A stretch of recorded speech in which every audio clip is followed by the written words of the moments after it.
that we've got Maude Barlow here today to speak to us. Maude got an honorary doctorate to add to a long list of honorary doctorates from the science faculty from the university at the weekend. And the reason she got that, or the laudatio, was to do with her inspiring work on water as a human right. And Maude's been kind of instrumental in making people think about water as being something that's not just there, but it's a human right and that we have to think about and argue about. And I wanted to say like two things about Maude, and I wanted to say something that wasn't in all the bios. So I asked her, it took me quite a long time to persuade her to tell me what I wanted to know. So because I think it's always interesting where people come from, yeah? And in Switzerland at the moment, we can read a lot about, for instance, degrees in the social sciences and how they have no worth, and people that study philosophy or English or geography kind of is also sometimes a bit in that bag. It'd be much better if we all did STEM subjects, yeah? But Maude studied actually English and history a long time ago, I guess. And that English and history seems to have been a pretty good springboard for doing things that kind of change the world in a way. So I think that's a really important message for me and for all of us when we think about things. I think thinking at what we do at one point and saying how that predicts where we'll end up and how much we influence things is not a very good way of thinking about the world. I think a much better way of thinking about it is that lots of different things have value in different ways that are not always easy to predict. And then the other thing that I think is really important about Maude is that she was very active in the women's movement. And that's something also that if you read Tages Anzeiger, you can regularly read interviews and things about, yeah, do we really need gender equality in Switzerland? Do we really need gender equality offices and so on? What's the point of all that stuff? And it's only to do with pronouns and documents, and anyway, that doesn't matter. I think probably most of us don't agree with that. But I think also it's really interesting to see how Maude's made the journey from women's rights to water, something that's about women, but it's also about everybody. And I think most of the stuff that has to comes from that direction, that's to do with thinking about minorities, ends up being thinking about everybody. And I think that's also a really important thing about Maude's journey that, for me, makes it valuable. And then the third thing that I think is really cool is how she doesn't talk about the world in a sort of we're doomed way, which sometimes in geography we're kind of a bit familiar with. All of the people that work in climate science, it's all about, you know, okay, how bad is it going to be? Maude also talks a lot about hope and ideas to do with hope, and the fact that even if we change things a little bit and make things a little bit better, that's a big step. And for me, I think that's also a really cool thing. So I'm really pleased that you're here. Maude's now going to talk. There's no slides. We're recording this for people that are interested in your little small people in the picture as well. So if you don't want to be recorded, tell us before the end. And then at the end of the talk, Ilja, my colleague, will chair the questions. So thanks a lot, Maude, for coming. We're really looking forward to you.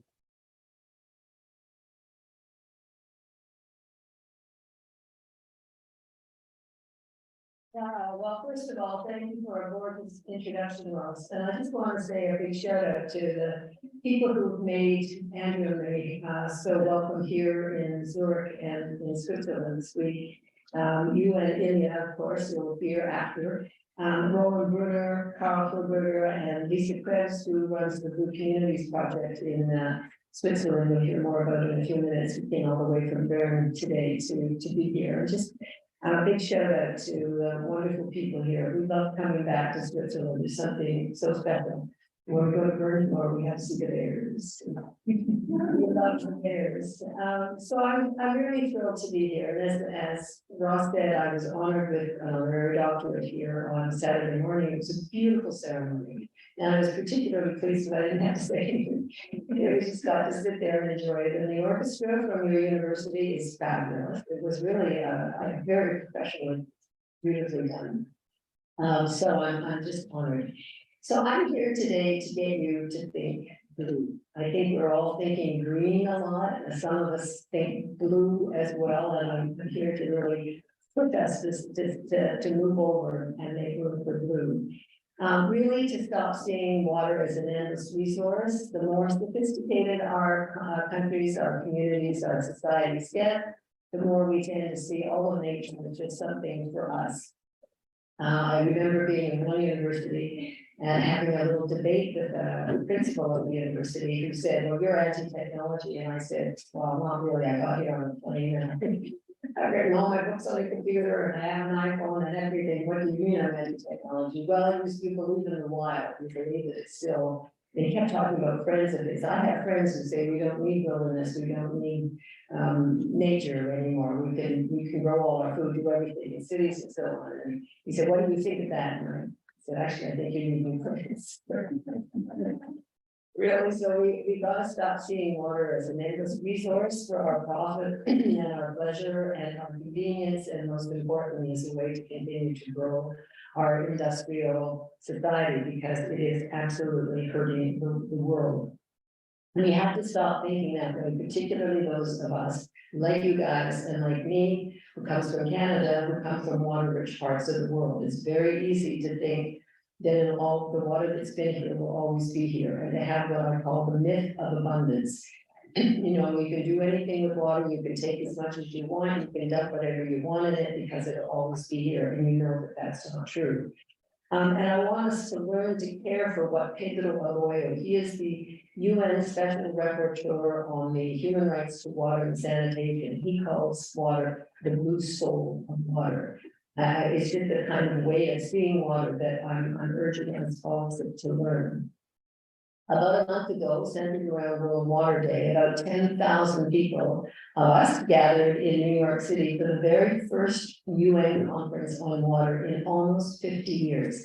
The last one they had was 1977. Now, when you know that they have the COP every year, the climate summit every year, they have biodiversity summits and so on, to think that there hasn't been one on water in almost 50 years tells you how we collectively are still seeing water. We actually sort of tend to see it as a subset of climate, and it's really important that we stop doing that.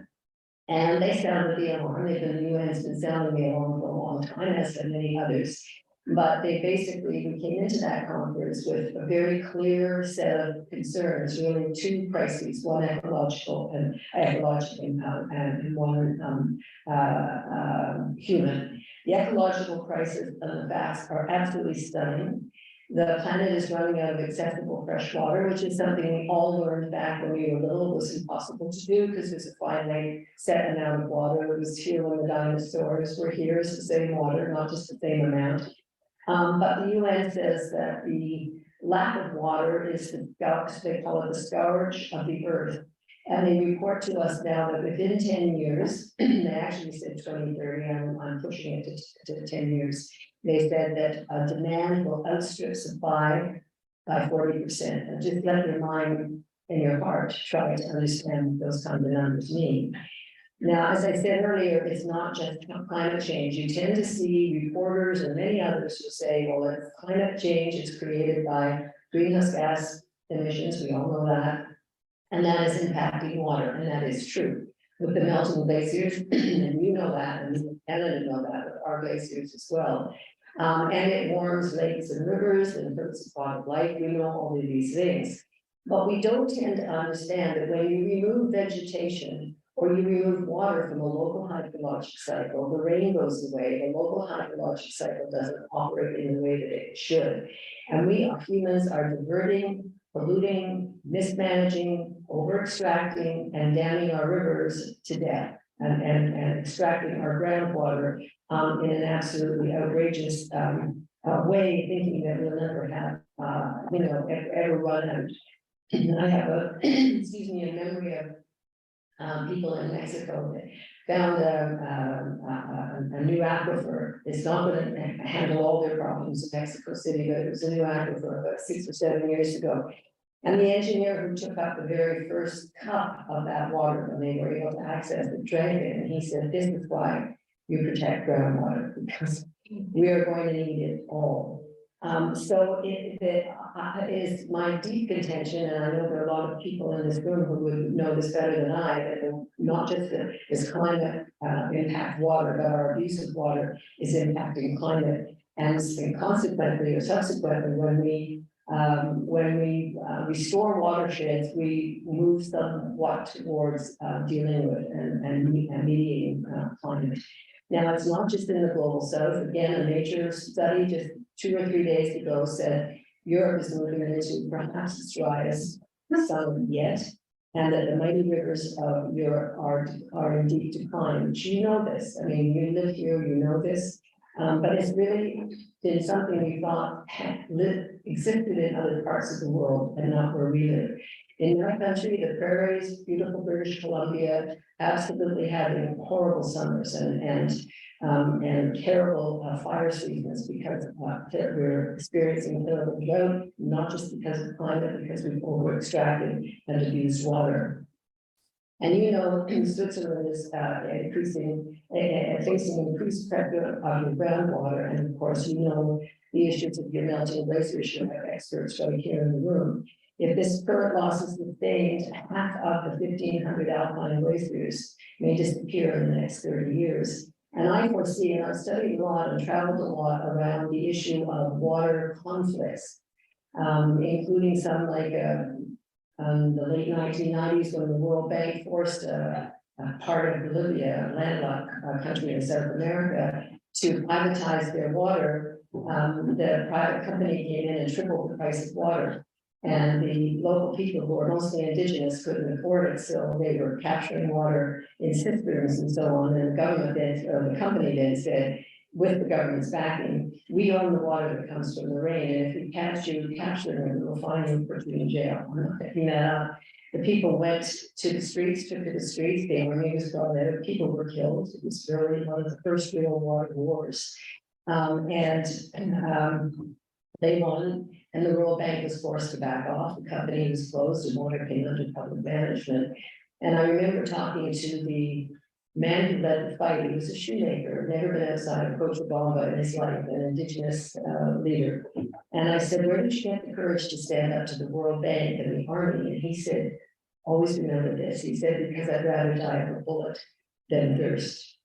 So it's really, we need to understand that there is huge potential for conflict. And I know and I'd love to hear from the people in your geography department here, but I understand one of the solutions that people are looking at for the glacier melts here is to collect that in lakes, but there's going to be discussion with downstream users who are going to say we need that water too. And it's not impossible to think that in 10 or 20 years, maybe even 10 or 15 years, Switzerland's going to be in a dialogue, a debate, an argument with others around this. So that's the first crisis, is ecological. And the second is human. In my view, if you look at straight numbers, the lack of water is one of the greatest human rights violations of our time. While some have all the water that they need and want and more, 1/4 of the population of the world is forced to drink contaminated water every day, and 1/2 of the population of the world does not have adequate access to sanitation. These are just stunning statistics, really just stunning statistics.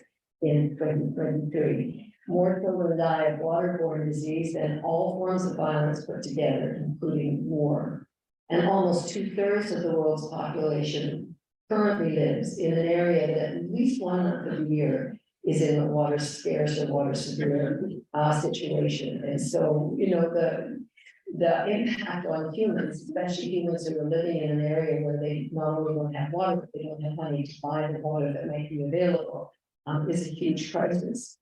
So now when we were at the UN conference in New York City, everyone agreed on this. This was something pretty good because I have, believe me, when people say, of course water is a human right, I say, you've no idea the fight that we had to make water a human right, to get it recognized at the United Nations. It was a huge fight. My own country at the time had an awful right-wing government, and they fought this tooth and nail. They were the leading opponent of the human right to water, but the World Bank was opposed in many countries, first world countries, and all the big water corporations. I mean, it was a fight because we said if you call it a human right, then it's an issue of justice, right? Whereas if you call it a need, it's an issue of charity. And that's a very different way of looking at this thing. So when we were in New York City, nobody argued anymore that it's not a human right. In fact, people were talking about the hydrologic cycle being a commons, which is very much language of our side, if you want, has been using for a long time, but it's suddenly being picked up by everyone. However, there isn't an agreement on how you get to the human right to water or how you get to water security. There are really what I call a mighty contest going on, and I don't know who's going to win it. On one side, there are those who say the answer to the twin crises, ecological and human, is to put water on the open market for sale like oil and gas, and let the private sector control water and its price. And on the other is a global water justice movement. There's a very strong one here in this country that is clear that water is a fundamental human right, and importantly, it's a public trust, and it must be protected in law for all time by democratic governance and by local transparent governance. There's a place for the private sector in our water crisis, laying the pipes, the infrastructure, data collection, alternative energy sources, all sorts of things. But in terms of dealing with who has access to water, who is getting access to the actual water, and how you get delivered to water or water delivered to you must be a democratic process. So there are many forms of water commodification. The first is the privatization of water services.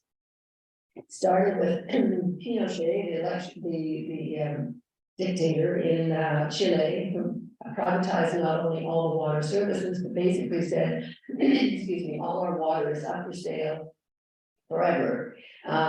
Big mining companies, like companies from Canada, come down there and they bid again for the water sources like lakes and rivers and springs against local farmers and indigenous people, and they're able to buy it. And Margaret Thatcher, excuse me, I brought water, I'm okay. And Margaret Thatcher started it in Great Britain in 1987. She privatized water, and still the concessions are fully privatized in Great Britain, except for Ireland. But it's really worth taking a look at what happens there. The companies dump their effluent into the Thames and all the other rivers. The CEOs make a huge amount of money. They don't pay taxes. It's like just a case study of what goes wrong.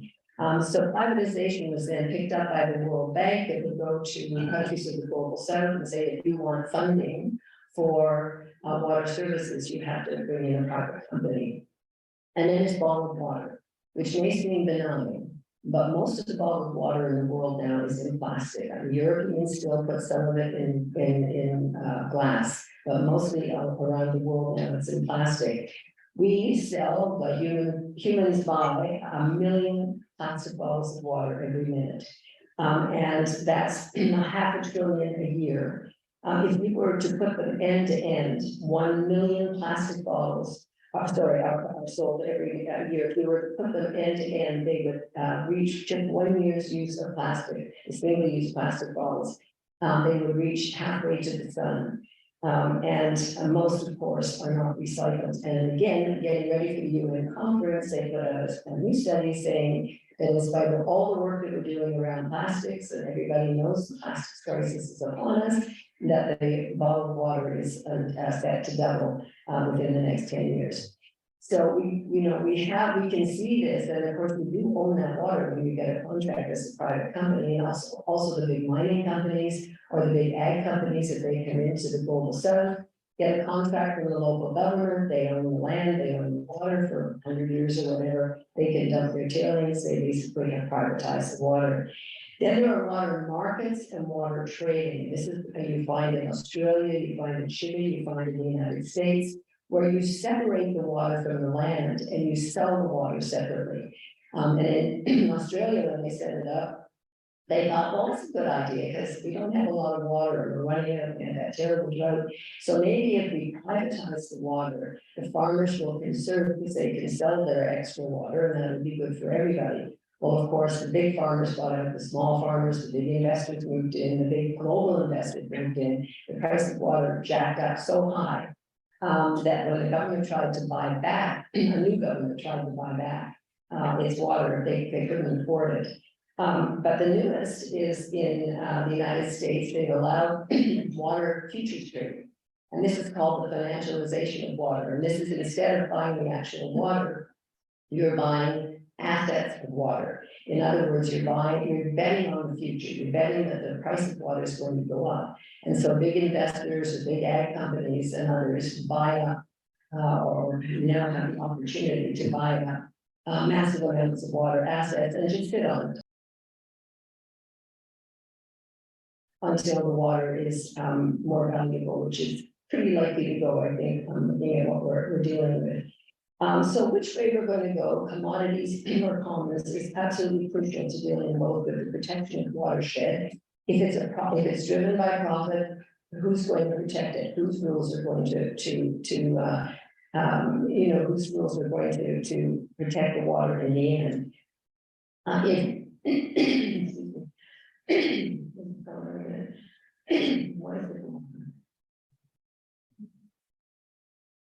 Love you, woman.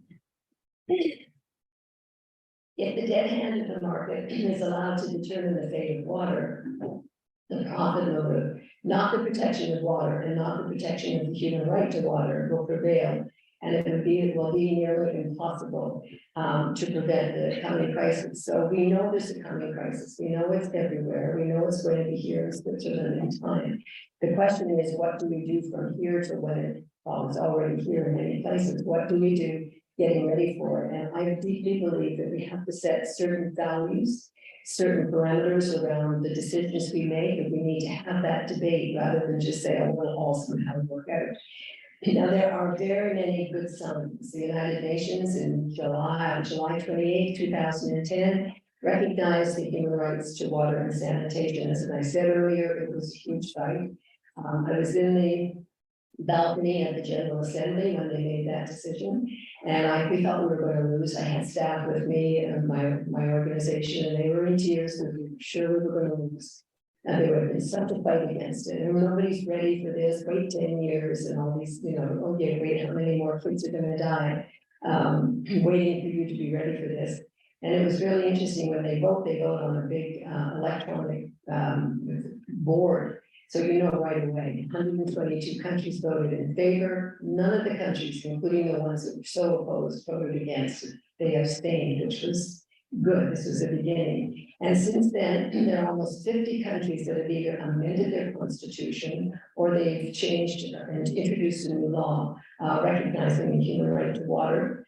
A number of key legal precedents have used the resolution. A number of years ago in Botswana, the government of this country tried to get all the local indigenous people, hunter-gatherers, living very much like their ancestors. They wanted them out of the Kalahari Desert. And they said, put them up in cement block apartments, and the people kept coming back. So they destroyed their water holes, their water bores. And they said that anybody bringing water to them would be fined or put in jail. It was a terrible thing. People died.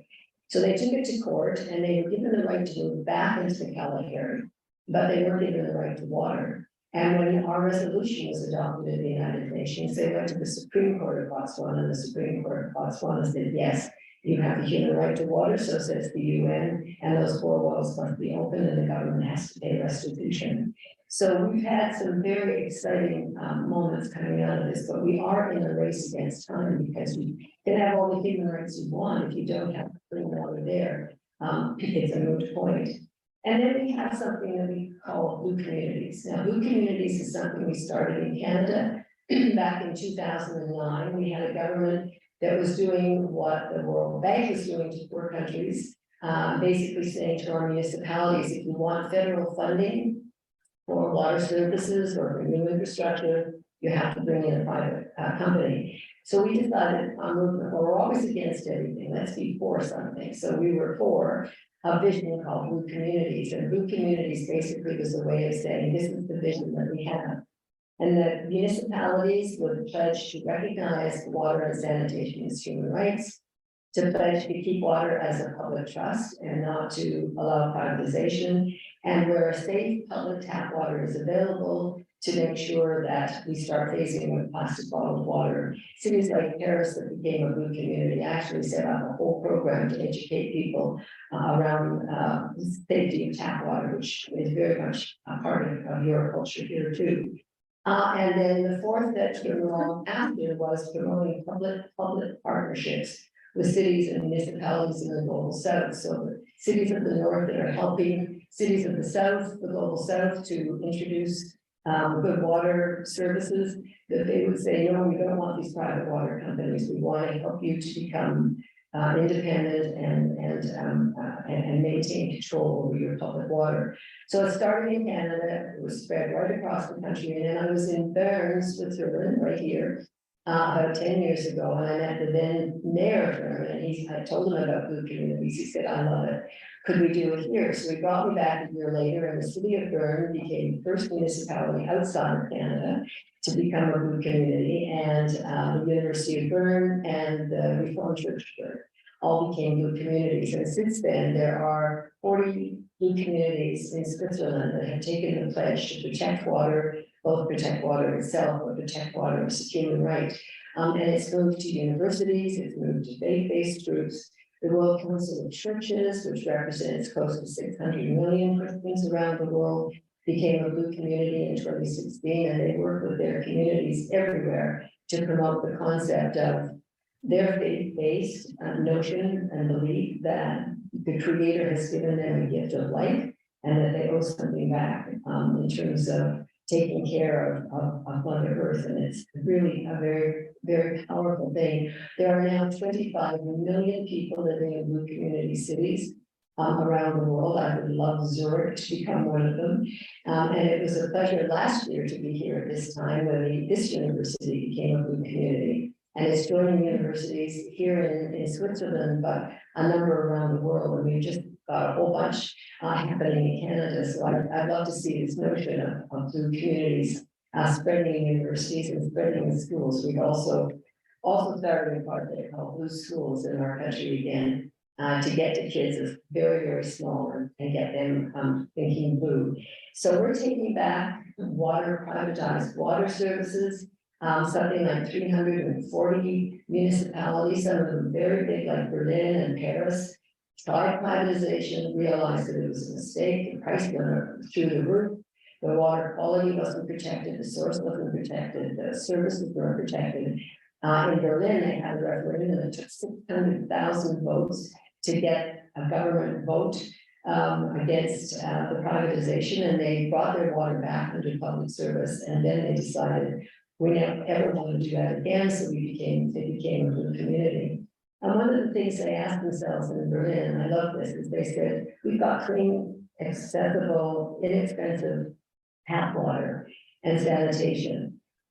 So where is the human right now being fulfilled here in Berlin? Well, the migrants, the homeless people living in parks and so on. And so they've done they've set up a relationship with a group of young people who are building waterless toilets, waterless washrooms, where people, and that's not the answer to homelessness. I'm not suggesting that for a moment, but it is one part of the solution. When you take a pledge like this, you ask, where is this issue here? And again, we think of it as being an issue far away, but in Los Angeles, which became the first American city to become a blue community, they did an analysis and they said there are 1 million people in the greater Los Angeles area who don't have access to clean water and sanitation. So this notion that it's in the global south only is really important that we get rid of.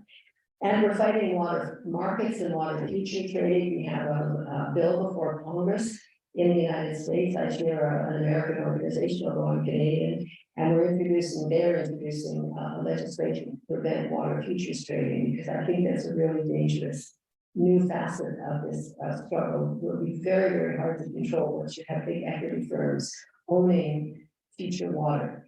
You know, who are you going after? We've long fought Nestle, situated here, of course, in our country and in the United States. Now, Nestle divested itself, by the way, of all its North American operations. So now it's a big equity company rather than we kind of think, bring back Nestle, you can argue with harder when it's, thousands or millions of investors. So much has been done and so much more to do, but we have to stay steady. And I guess that's one of my major messages to you. And Ron talked about my notion of hope. The last book I wrote was on the issue of hope. Andrew and I have 4 grandkids, teenage grandkids, and I worry that they're hearing the stories, even people like me giving you the stats that I've given you today, and maybe feeling there's nothing I can do, right? And I worry that that sense of hopelessness maybe makes people feel that the situation is hopeless, and it isn't. And it's really important to know that. It's really important that we have a mindset that says, yes, the world will be here in 10 years. I mean, I hear people saying, oh, there won't be any, no, the planet's only got 10 years left. And I think, how would that feel to be 14 and hear that, right? Yes, it'll be here. Will it be better or will it be worse? Well, that depends a lot on what we all choose to do now, right? And that's the notion of hope that I really want us to adopt. I'm not talking about this kind of false, everything's fine and hope, which I think has a lot in common with pessimism, which is you don't have to do anything about it. I borrowed a term from an American spiritual advisor. She uses the term wise hope, which I think is gorgeous. And she works with men on death row, so you can imagine she has something interesting to say about hope. And so wise hope requires us to face reality and not pretend everything is well. Face the issues and learn what we need to learn. Wise hope allows us to experience grief and doesn't invite us to despair. Despair is a dead end. Despair leads to burnout and giving up. And grief is a process to go through that gets you to the place you need to be. When Greta Thunberg first learned about the climate crisis, she was 11 years old, and she went to her room and she stayed there for 2 years. She lost weight. She was just a little thing anyway. She couldn't eat. She was devastated. And she said the day she decided to go out of her room and go down in front of the Parliament building and just be there and sit there, she had no idea she was going to launch a youth movement, right? She got better. The despair went away. As soon as she took action, she said, this is the day that everything changed for her. And she says, hope is action and action is hope. Psychoanalyst and poet Clarissa Estes says she feels despair, but she says, and I love this, she says, I don't set a place for it at my table. She fights despair. Wise hope, and this is my definition of hope that I came to after a lot of thinking writing this book. That wise hope is a commitment to protect all that is good for future generations and the planet, knowing you can't control the outcome. And that's really hard for people like me. I'm a type A, I'm an activist. I can do so much research and then I gotta get out and fight. The tear gas, I think, on every continent, except Antarctica. So I can tell you that tear gas in Hong Kong had something really special in it. We all felt we were dying. But there's things to get tear gas for, right? But so wise hope tells us that you can't control you don't know when you're going to live. A wonderful American philosopher, Rebecca Solomon, says, progress isn't an army marching forward. It's a craft scuttling sideways. You don't know when something is a win. You've worked and worked and worked and worked, and you think, and then suddenly change comes upon us like a change in weather. And the women's movement, that's very, very much what happens when you change the notion of women and you think, of course, it is always like that. And so this definition of wise hope says, I know you're overwhelmed.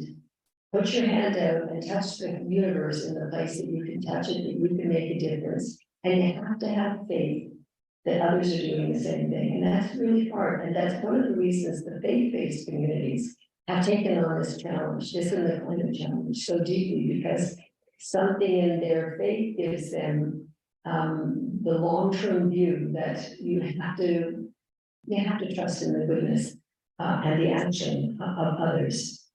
Every crisis shakes up the existing social order and opens up a way for true change. I think going through this 3 years of COVID has profoundly changed the world. I don't think we'll understand it for a long time, but one of the things that really has changed is this notion of economic globalization.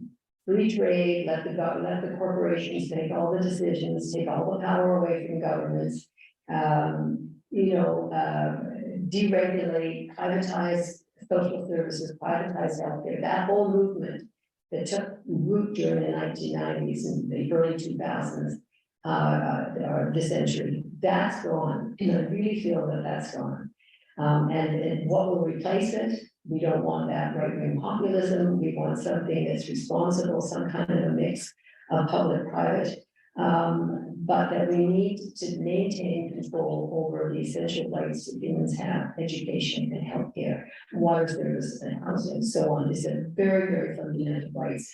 And because the market couldn't give vaccines to the global south, and because the market didn't look after the sanitation needs of people in the global south through the COVID crisis. I mean, there are millions of healthcare facilities in the global south that don't even have running water. When that became clear, a lot of institutions, even the World Bank, even the International Monetary Fund, even the World Trade Organization, are all talking about governments coming back, the responsibility of governments. And that was what the United Nations said: governments, the responsibility of the human rights government lives with governments. So Wise Hope asks us to take a long view and to make a lifetime commitment to change. This is really important. Wise Hope tells us that we must build movements for lasting change, and that doing so is more important than individual wins and losses. Now, there are so many exciting signs of hope. I'm not going to talk too much longer because I'd rather talk with you, but we're entering what I like to think of as the age of nature. When we humans stop thinking that we dominate, that we're at the top of the pyramid and that we get to make decisions about everything else, all other species and water and nature and all. And we are beginning to listen truly to the teachings of Indigenous peoples in our country is very important.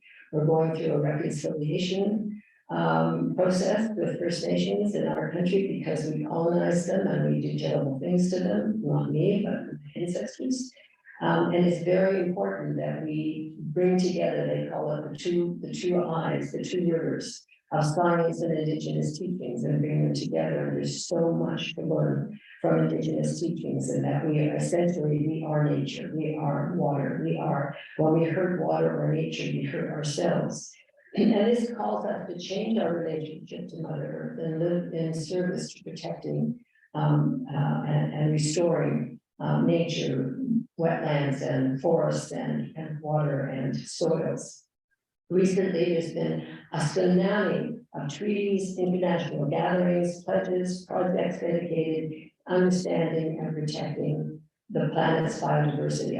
I've been watching this for a long time, and for a long time it was just one view of the planet, get those greenhouse gas emissions down. And now there's an understanding that even if we got rid of every greenhouse gas emission in the world tomorrow, we would have a water crisis. And so we need to think about biodiversity, protecting and restoring biodiversity, which is one of the key answers, antidotes to the climate crisis. Many countries, including yours, and mine, have pledged to protect 30% of their biodiversity of their land and water by 2030, planting of millions of trees and so on. This is just something that is, the funding for this is finally coming around.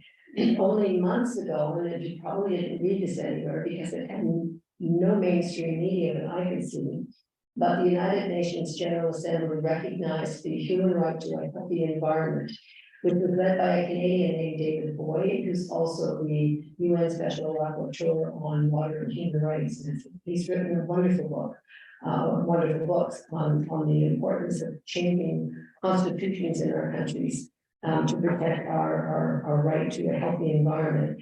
And we're seeing a growing rights of nature movement that to protect lakes and rivers and living entities with their own rights. And I find this really exciting. Many countries are changing laws to protect the rights of nature, in particular the rights of a river to flow and thrive, And it's almost always led by indigenous peoples. The first of them was in New Zealand, but now we're seeing them around the world.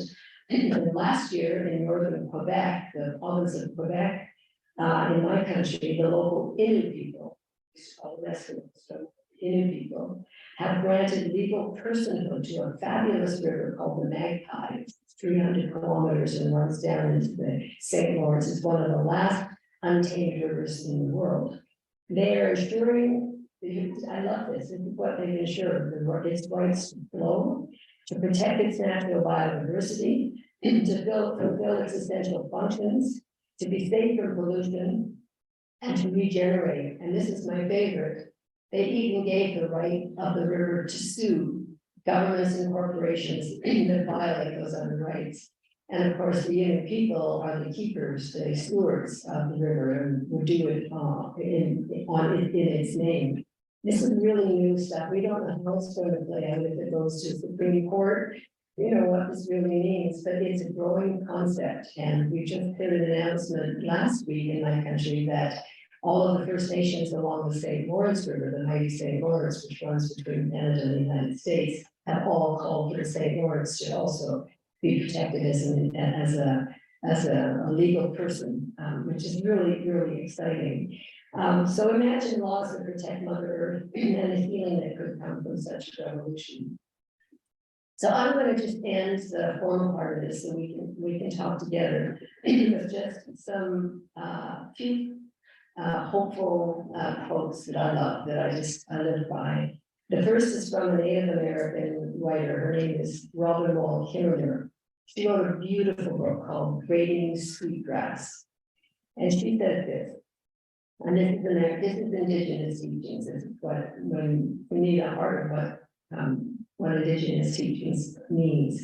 She said, what would it be like, I wonder, to live with a heightened sensitivity to the lives given for ours, to consider the tree in the Kleenex, the algae in the toothpaste, the oaks in the floor, the grapes in the wine, to follow back the thread of life in everything and pay it respect. Once you start, it's hard to stop, and you begin to see yourself awash in gifts. I think it's just gorgeous that you have to look around and say, well, where did this all come from? You know, who gave what for it? Who made it somewhere? And did we take them into account? And all these free trade agreements that we're negotiating, do we care about the actual natural environment and its impact, or the people who made those phones or whatever, that computer for us? If we start to think back, if we see it holistically, it changes. I also want to share another great poet's words. Her name is Meerveld. She's an American.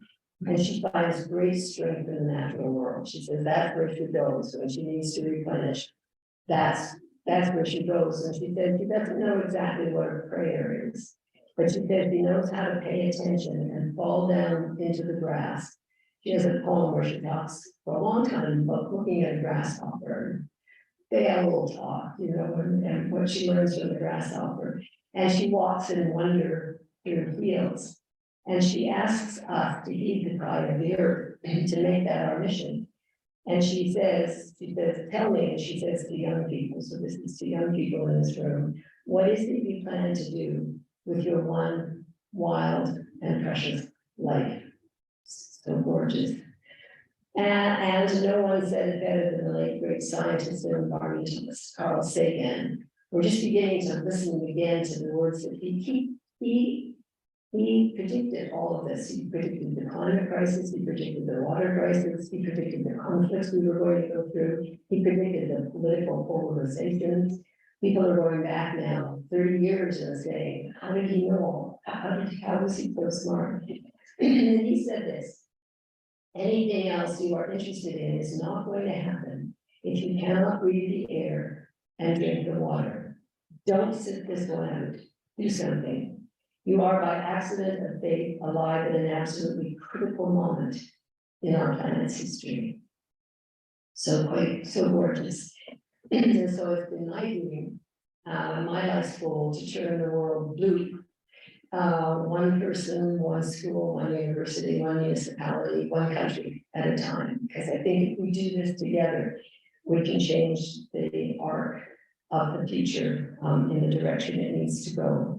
And I'll end the formal part of this with the last quote, and this is from the Talmud, and the most beautiful words, I think. Do not be daunted by the enormity of the world's grief. Do justly now, love mercy now, walk humbly now. You are not obligated to complete the work, but neither are you free to abandon it.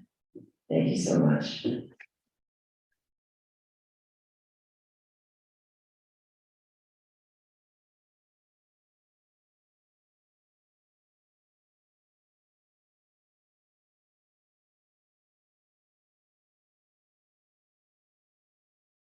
you very much for these inspiring words and also comforting, I think.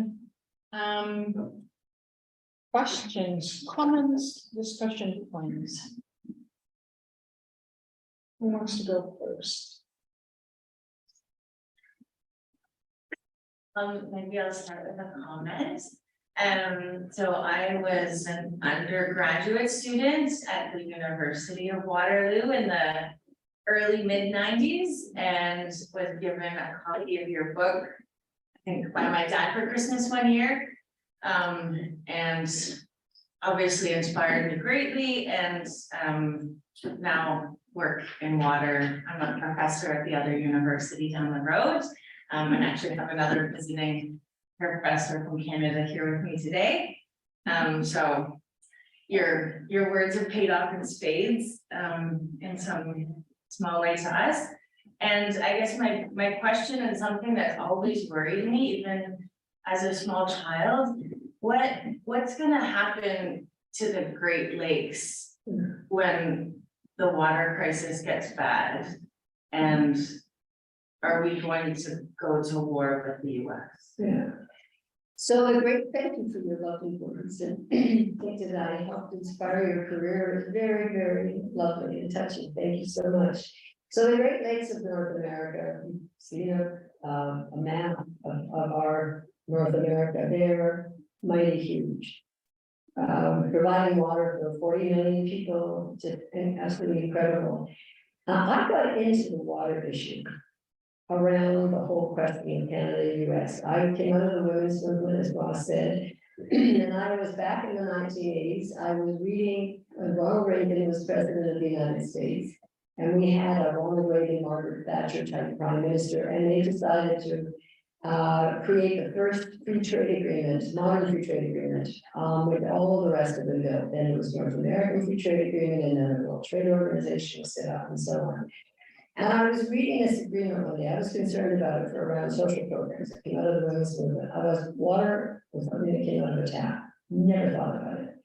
And I came upon the fact that water was included as a tradable good. Water in all its forms, including ice and snow.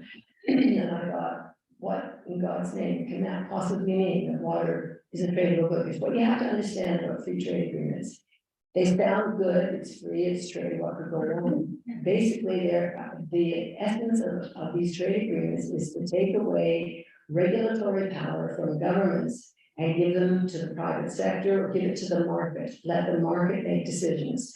And so they will list in the free trade agreement, they will list the things that are to be exempted. Governments will often say healthcare is going to be protected, we're not going to have free trade in healthcare, whatever.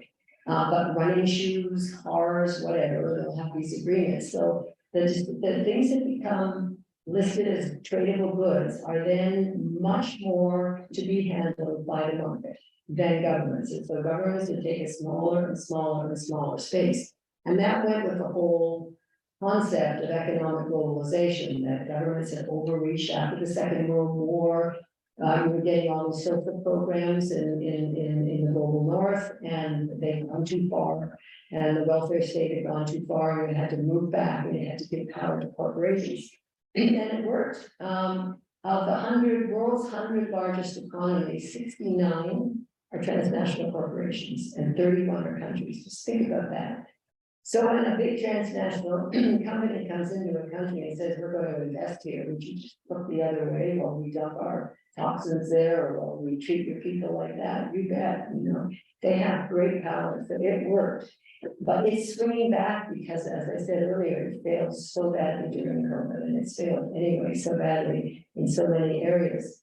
So I was reading this agreement, and saying to everybody, what does this mean? And at the time we were fighting, you may have studied this, there were two massive proposals to commercially sell, not to share, Canada's water to send it to California, which was already in crisis then.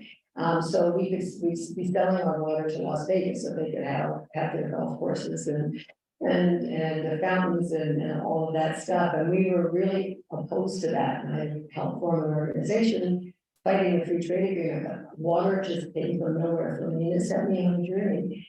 Well, who owns water? Who's making decisions about water? And it wasn't very much longer that I started finding that in the global south, people were going without water because it was being removed from them, because private companies were coming in, and if you couldn't afford their prices, too bad. Maybe there's a charity somewhere who could do okay. And it just kind of exploded at the time. So it's interesting you'd ask about the Great Lakes, because the Great Lakes are shared by the United States and Canada, and we have not taken proper care of them in any way. Again, this myth of abundance, and so much, they're so big, nothing could ever happen to them. I think you're going to find that that issue is going to come back up again. The whole issue of water, they're already talking about a North American energy grid. So that would be using Canada's water for North American energy grid. They're now talking about a North American fine minerals grid, which is again Canadian lithium and so on, fine minerals. For American industry. And Canada always says, okay, whatever we want, okay, we like some of you better, we like Biden better than Trump, but no matter, we'll say yes, right? And I predict it's going to come back, there's no question, it'll come back as a dispute. Now, one good thing, this is very North American, forgive me, but we fought hard because water was included as a tradable good, but also there was a clause in the NAFTA, the North American Free Trade Agreement, that said that if any of our water started to be commercially exported to the United States, we couldn't turn off the tap. They would now be North American. So we were really fighting these water exports. The new trade agreement that was agreed to drop that. So, you know, what we fought that for, well, since 1985, when we got rid of it 2 years ago. So when you think about winning and losing a campaign, it may take 30 years, you know, before you see it. It's called ISDS, where corporations have the right to sue governments of another country under a free trade agreement. And we got rid of that as well in an agreement. So we actually have seen some real changes to understanding the need to protect water, the need to protect nature from corporate assault through these trade agreements. But I would urge you to learn more about concerns around trade, because most of us think, oh, this is a thing over here. There are these trade experts. Some people in some unions are watching it and concerned about it. I don't have to. These make determinants around our lives. These agreements are very important in ways we don't understand. But there's no question there's going to be dispute, as there's dispute about the Nile River now, as there's dispute about the Colorado in the United States. They're fighting amongst themselves in the States, and everybody, they cut off Mexico altogether. It's just like, oh yeah, you're just Mexico. It's going to be everywhere, in my view. And the sooner we can face what we're dealing with and sit down and talk about justice, talk about protecting and restoring watersheds, not moving water from where nature put it, sharing it justly, maintaining democratic control about who's making these decisions. This is really important. And you just don't see it happening as much as it should be in these agreements. But I think you're going to find this. I'm predicting you're going to find some of this happening here with the water that you have stored in those places in your country.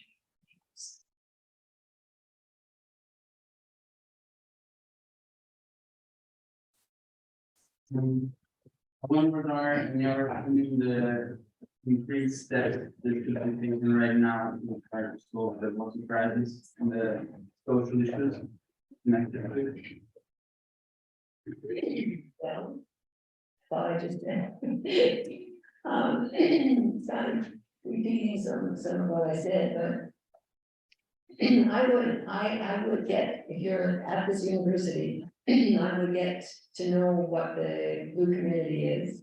And to become part of the project here. I mean, it's only going to be as good as the people who are attending this university or teaching at this university are going to be. I'd love to see Zurich, the city of Zurich become a good community, but to get involved is really important to take steps, because sometimes you say, okay, I recognize all that, but what can I do? And getting involved in the good communities movement is a really good step. And stop thinking about the waters and good step. Maybe on that note, do you know the discussions between Zurich becoming a blue community? Do you have any ideas about? Yeah, because one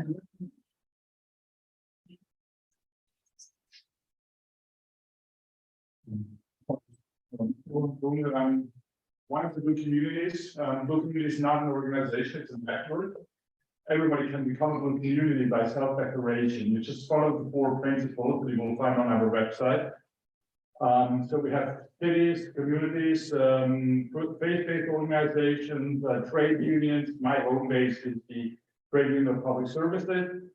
We got a blue community because we had a law on water that came to the parliament of Zurich. And the first proposal was not that bad, but then in the parliament, they put like all garbage into the law, so that in the end, it would even include passage which would say you can privatize at least partially water.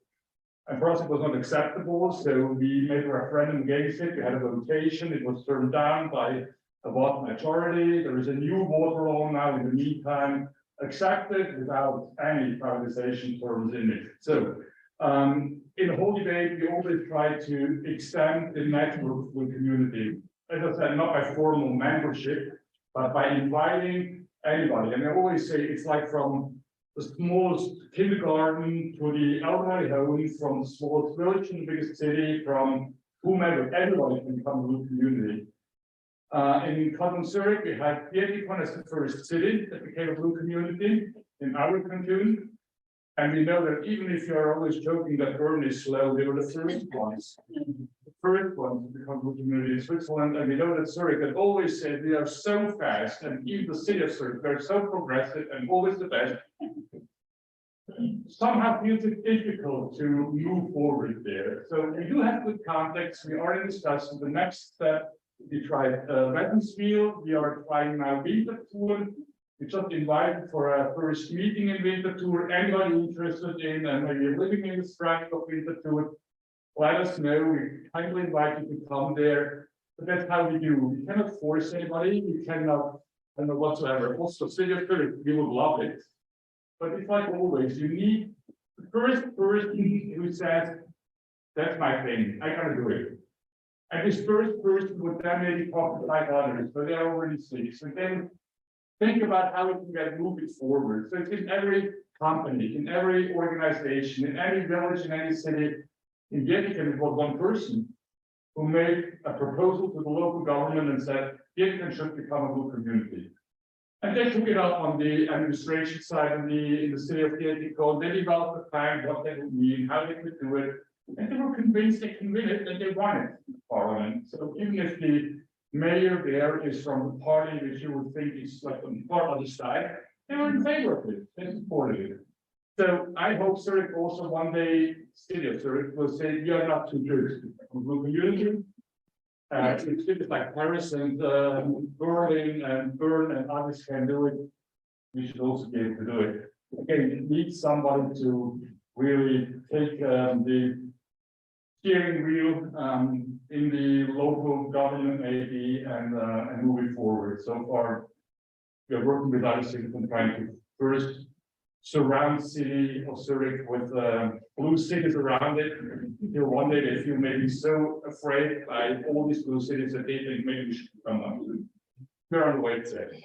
We didn't give up hope. And then, you know, city council, municipal councilors, the elected officials. This is a good place to start with the debate and the discussion. And in Canada, what we did was our chapters of our organizations will go to the municipality and make a presentation. And then they think about it and they do some research and it can be a lovely celebration. We had a wonderful celebration last year when this university became a blue community because you're thinking about something positive. You know, there are a lot of issues that we're all dealing with, a horrific war in Ukraine and the climate crisis. And, you know, we're all, if you're, what's the saying is if you're not concerned, you're not paying attention, right? But what to do with that feeling of helplessness, hopelessness that I talked about at the beginning? Take action, do something. Take the next step, and magic things can come out of it. I mean, I'm keeping track of wonderful projects around the world where they're bringing the land back by bringing the water back, by restoring watersheds and bringing life and vegetation and wildlife back, because we've stopped abusing water. We have a wonderful environmentalist, Data Suzuki, who says, if we stop abusing nature, people will be kinder to us than we deserve, which I think is quite wonderful. So we need a change in our thinking. We just need to start thinking blue and protecting this Mother Earth that gave us life. Great. I think those are very, very good closing words. Thank you again for this wonderful talk.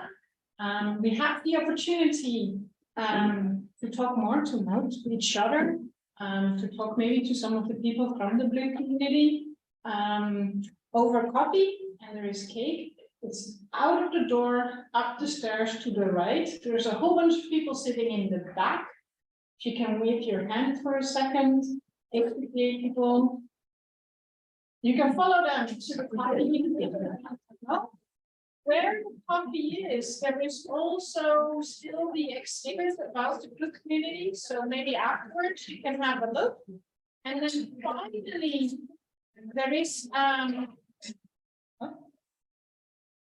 there is in the library still an exhibit. Once you enter the library, the geography library or the sciences library, across from the blue square. As soon as you go in, there are bookshelves with books from Maude and similar topics.